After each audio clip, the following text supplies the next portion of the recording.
time there were 30 women arrested, and the second time there were 60. And we would go to the draft center and wait for the young boys really to get off the bus at 5 o'clock in the morning. They're trembling to be inducted. And we were there, we'd sit there, and we'd say, you know, you don't really have to do this, as they trample over our heads. You really don't have to go in there this morning. There's a draft counseling down the street. And so on, and eventually we would all get hauled off for whatever excuse they could come up with. Too many people on the sidewalk at 5 in the morning, whatever.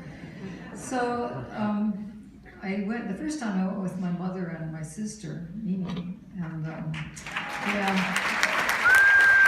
and they did everything they could in that jail to keep us demonstrators. There was only one woman of color in all of the 30 and then 60. The rest were white folks. And the rest of the jail, the population, of course, was mostly black and Latino. And so we managed to find ways to be together, hang out. They were curious, what on earth are all these white people doing in our jail? And we tried to explain it to them, and then little by little, and they would see, yes, they never thought about, explaining about the war in Vietnam. And sure enough, just about everybody in there had a brother or a cousin or somebody who was in the war, and it began to understand what it was that we were standing for. And there was one woman there who allowed me to work with her. She couldn't stand white people. I said, well, why are you working with me? And she said, you ain't Caucasian white. So I handed out towels and nightgowns with her for a month. And she'd give the raggedy old stuff to the white people. I think, please, be nicer to the white people. Anyway, she'd sing this song all day long, and this is where I learned it. Take me to heart, and I'll always love you.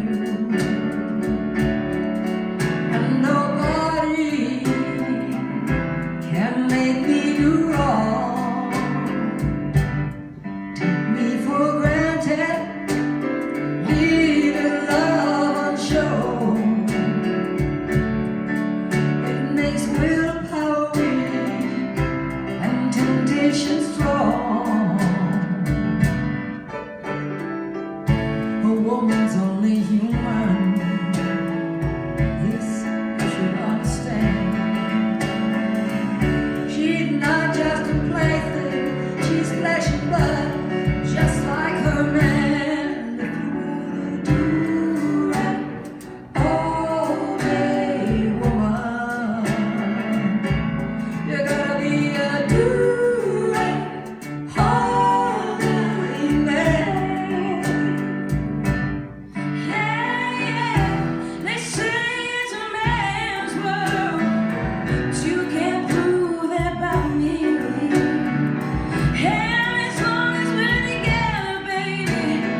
Only human, this you should understand.